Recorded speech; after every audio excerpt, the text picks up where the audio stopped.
Well, our big focus, protests over the war in Gaza erupted on Columbia University's campus since mid-April, as we've been covering. But this has inspired demonstrations at other universities across just the US and as well now in Canada and Europe too.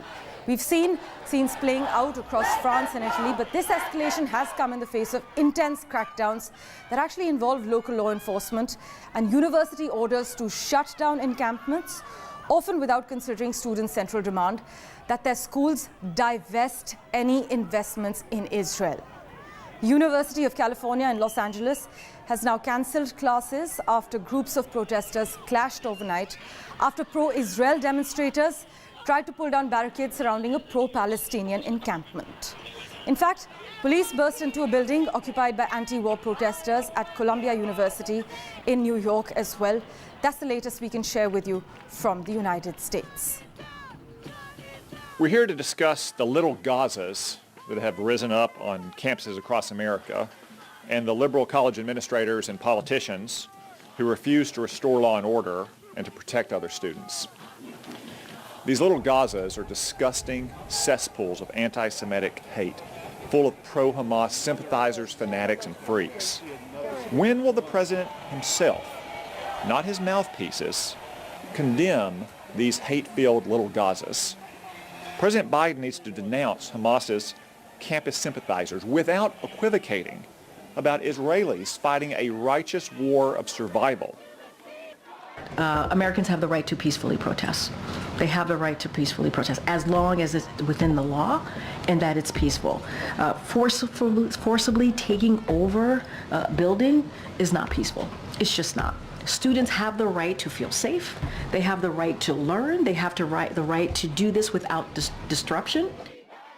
Meanwhile, the United House of Representatives has actually overwhelmingly passed a bill that would expand the federal definition of anti-Semitism, despite opposition from civil liberty groups. Now, the bill was passed by the House by a margin of 320 to 91, and it is largely seen as a reaction to the ongoing anti-war protests that are unfolding on US university campuses. It now goes to the Senate for further consideration.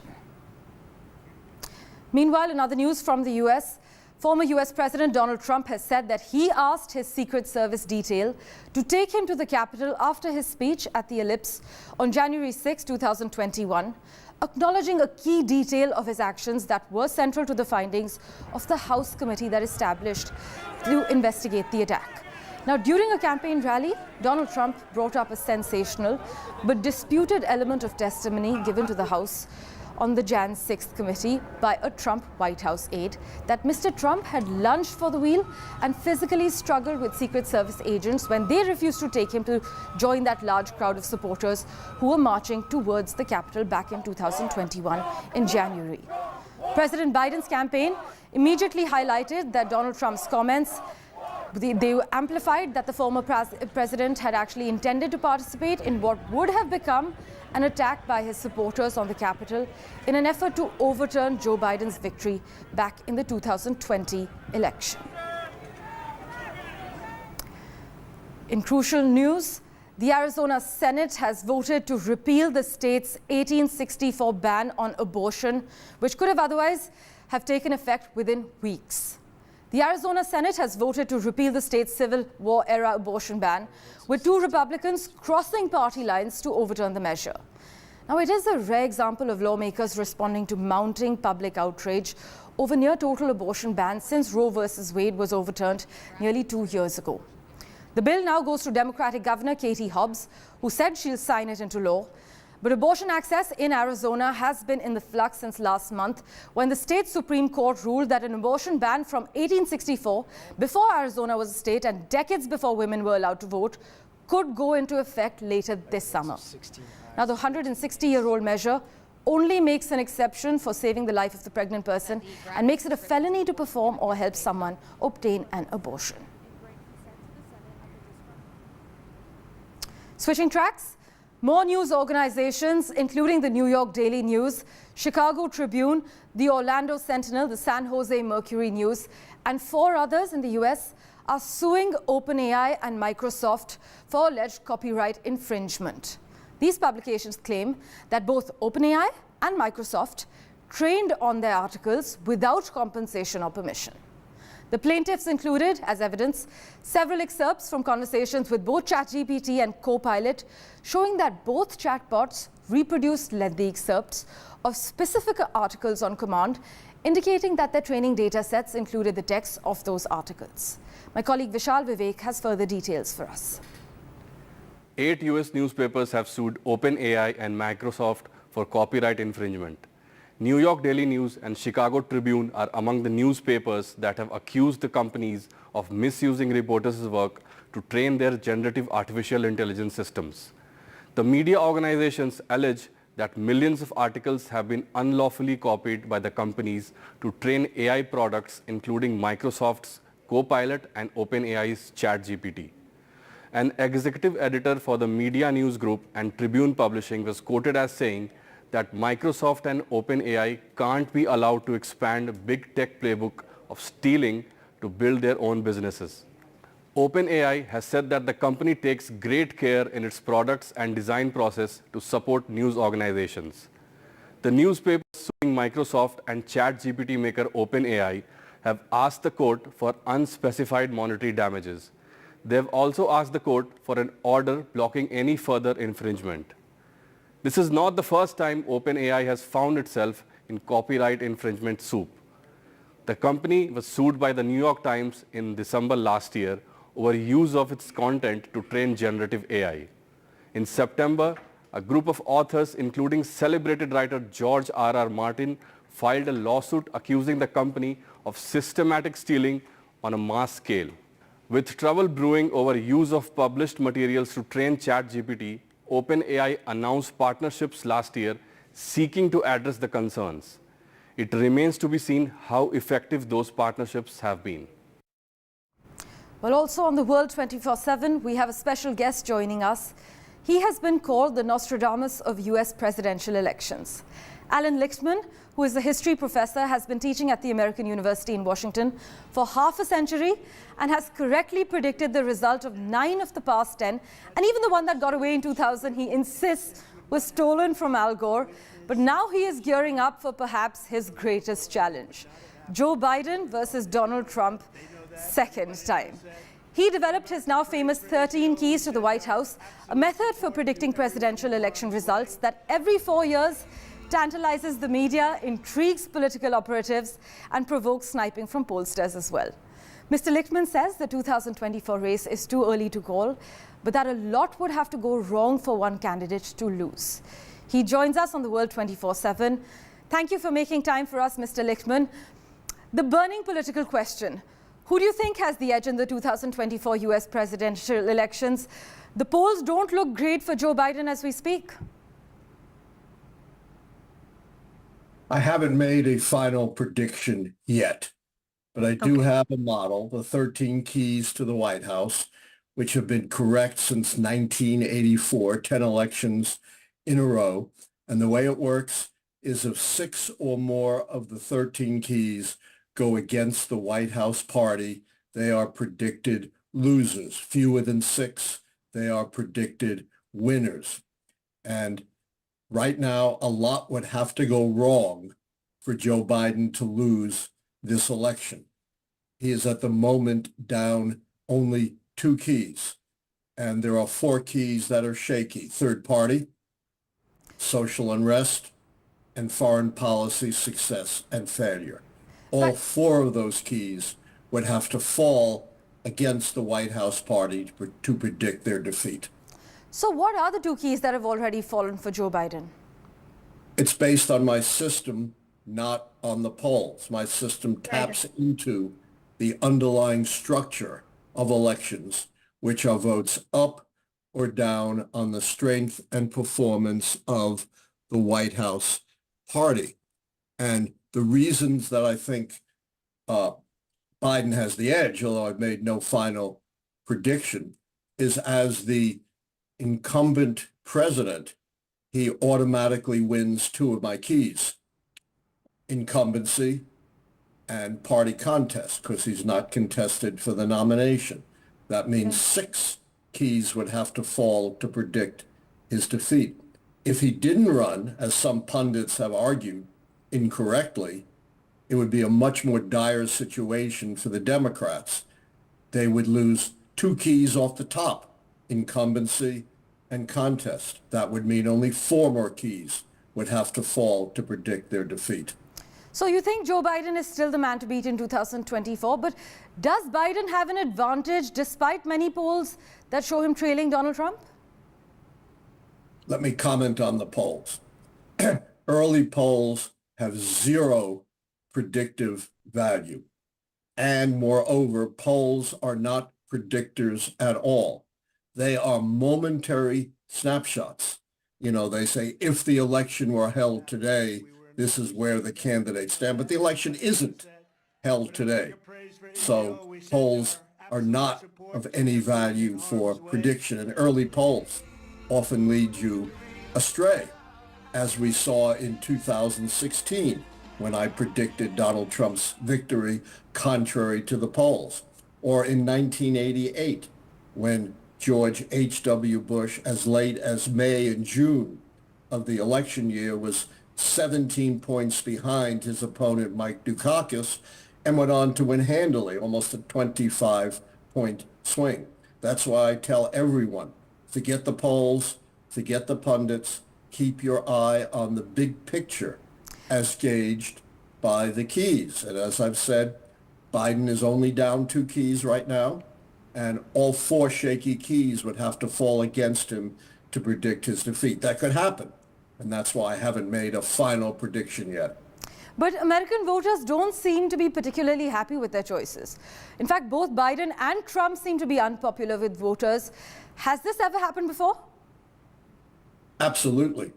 We saw that, for example, in the election of 1992, which pitted the incumbent president, George H.W. Bush, the Republican, against his Democratic challenger, Bill Clinton.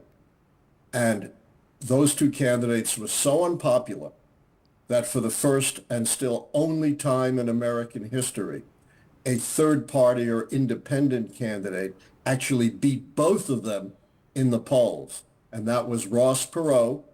And in the spring of 1992, he was actually well ahead of both Bush and Clinton, showing how discontented voters were. That didn't hold, of course, when you got to the election, but it was an indicator. But as far as Trump's ongoing trials are concerned, many of Donald Trump's fans say they believe he's being unfairly prosecuted, and echoing Trump himself, that his criminal trial would eventually boost his standing at the polls. Do you think Trump's legal troubles have had any effect on his popularity? Well, not so far. But let me say this. I'm not a psychic with a crystal ball. I'm not like Speaker Mike Johnson, who thinks he has a pipeline to the Almighty. The keys are based on history. They're very robust because retrospectively they go all the way back to the horse and buggy days of politics, 1860, when Abraham Lincoln was elected, and forward, predictably, they go all the way back to 1984. But because they're based on history, it's possible that there could be such a cataclysmic, unprecedented event that could change or influence elections outside the context of the keys. And one such possibility is Trump's legal troubles. He is right now sitting on the dock in New York in a criminal trial, facing 34 felony counts of falsely reporting his hush money payments to the porn star Stormy Daniels, to illegally deceive the electorate and deceive the government. And if he's convicted of serious felonies, that could, outside the context of the keys, shake up the race. Remains to be seen whether he's convicted or not and what the effect would be. Meanwhile, do you think student protests in the US will be one of the hurdles to Biden's re-election? Is it likely to materialize into political poison for him ahead of November? Well, one of my keys is social unrest, and I indicated that was one of the shaky keys that could turn against Biden. It hasn't yet, because for social unrest to turn against the White House party, it has to be sustained, and it has to be of sufficient magnitude to threaten the stability of the country. Right now, we've seen something like 48 and 50 college protests out of 6,000 college campuses. That's less than 1%, and we've seen less than 1% of the students participating. So it remains to be seen whether these protests will be sustained over time and whether they'll become significant enough to threaten the stability of the country. So keep your eye on that key. Right, as we wrap, take us through Alan Lichtman's 13 keys to the White House. As I said, my keys probe the strength and performance primarily of the White House party. Only one key has anything to do with the challenger, and it's a very high threshold keys. So my keys are the mandate key, based on the last midterm election, incumbency, contest for the incumbent party nomination, third party, whether there's no recession in the election year, the long-term growth record of the incumbent party, policy change, scandal, social unrest, foreign policy successes and failures. And then the last two keys are the only ones that have anything to do with the candidates. Key 12 is whether the incumbent party candidate is one of those once-in-a-generation, truly inspirational candidates, like Franklin Roosevelt on the Democratic side or Ronald Reagan on the Republican side. And Joe Biden's kind of a vanilla candidate, and thus he loses that key. The last key is the only one pertaining to the challenger, and it says the challenging candidate is not one of those once-in-a-generation inspirational candidates, and I rate that as true, because while Trump is a great showman, he only appeals to a narrow segment of the election. He's not broadly appealing, like Franklin Roosevelt, who won 4 landslide elections, or Ronald Reagan, who won 2 landslide elections. Donald Trump actually lost the popular vote by 10 million votes combined in his 2 presidential runs. Well, Alan Lichtman, thank you so much for making time for us and joining us on The World 24/7 on the NDTV network. We'll keep tracking the latest developments for you here on NDTV 24/7. For now, we're stepping into a very short break.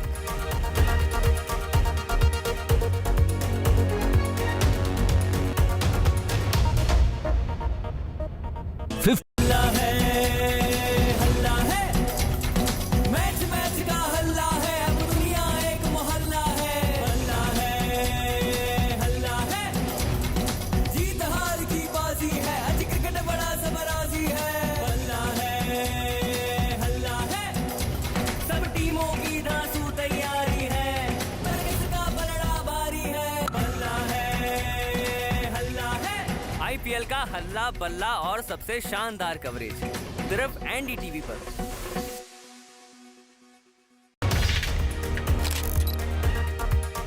In our country, we choose our leaders, we decide who is going to be ruling the country, and it is something which is both a fantastic right, privilege, and we should also see it as our constitutional duty.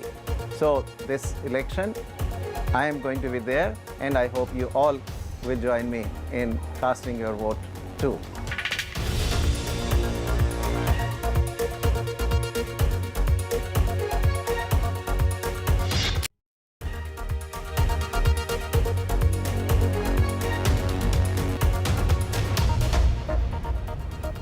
Welcome back. Dubai airports and 2 airlines have issued a travel advisory to passengers flying out of Dubai International and Al Maktoum International Airport to gear up for delays due to rain and traffic ahead of the inclement weather. In fact, passengers have been urged to check their flight status with their respective airline and consider arriving at the airport earlier than usual to accommodate any delays or queues caused by the weather. Now, in fact, extra time has been advised by officials at the security, but earlier in April, as we had reported, and as you can see on the left side of your screens, Dubai had received more than a year and a half's worth of rainfall just in 24 hours on the 14th and 15th of April that actually submerged the city, including its airport and most of the freeways.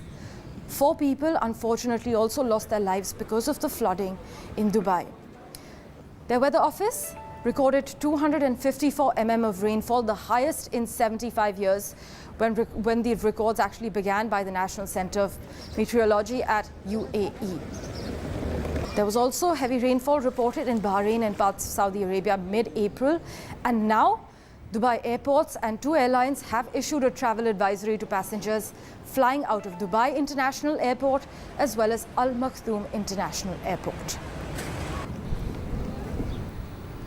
In other crucial news, Russia's defense minister Sergei Shoigu has ordered an increase in weapons production for the war in Ukraine. His ministry has confirmed this days after the United States approved a delayed multi-billion-dollar military aid package for the Ukrainian government. In fact, at a meeting with Russia's top military brass, Mr. Shoigu said the volume, quality and speed of arms production needed boosting, and also ordered the repair of units on the front lines in Ukraine's east and south to improve their efficiency. This is what the Ministry of Defense has said on Telegram.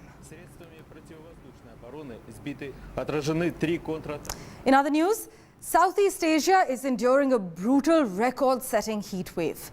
For several days, temperatures have soared from India to the Philippines, northward into Japan. As Southeast Asia grapples with a brutal heat wave, record high temperatures have led to school closures and triggered urgent health warnings across the region. In fact, this year, Cambodia has been facing the highest temperatures in 170 years. The government there has forecast that temperatures in most parts of the country could reach about 43 degrees Celsius this week. Meanwhile, Myanmar, their townships in central Magwe, Mandalay, and Bago divisions experienced unprecedented high temperatures.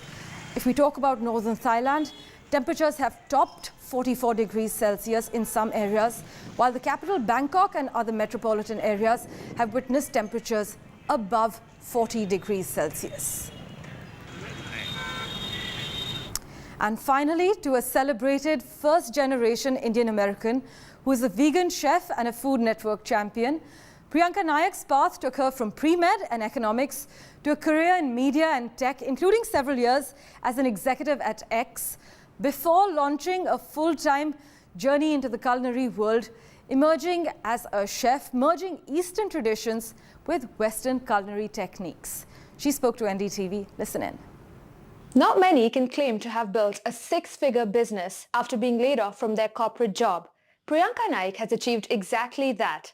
Nayak has been working on her brand Chef Priyanka for many years now. She specializes in vegan and eco-friendly recipes and prides herself on not wasting a single ingredient in her kitchen. My passion for cooking probably started much earlier than I may realize. I think being the youngest of 3 girls, I was always in the kitchen with my mom because she had to keep an eye on me. So I feel like I kind of learned and appreciated food through osmosis, just like watching my mom cook. Nayak followed the conventional route of going to university in the US and working corporate jobs.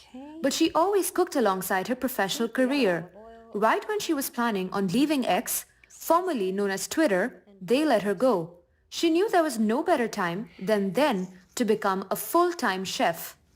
Some of the obstacles I faced were I am self-taught, so the credibility in the culinary industry was very hard for me to earn, because if you don't go to culinary school, they were like, well, how are you a quote-unquote chef? Oh, you don't work in a restaurant full-time. How are you chef? Oh, you're vegan? No. Or you're Indian? Oh, you're just going to make Indian food? So they kind of pigeonholed me into all these places, and I think for not only a self-taught chef, but a female brown woman cooking plant-based vegan food adds so many more obstacles. It was only when Nayak became a Food Network champion that she was able to reach more people and expand her own brand. Today, she has an established audience who watch her content to practice more eco-friendly cooking. A lot of what I do is saying like, hey, if you go to the grocery store or the farmer's market and you get carrots with the carrot tops, like, don't throw those out. They're highly nutritious. You just have to make sure you wash them thoroughly, and you can put it in the air fryer and make chips. Or you can take mango peels and make sure you wash them thoroughly, and you could blend it down into a chutney. Or you could take watermelon rinds and dry it and make a pickle out of it. Well, I can't wait to try these recipes out for myself. I'm Nandini Gupta reporting for NDTV in New York. Well, thank you for investing your time and watching this episode of The World 24/7. We'll keep tracking the latest developments for you. Do stay tuned.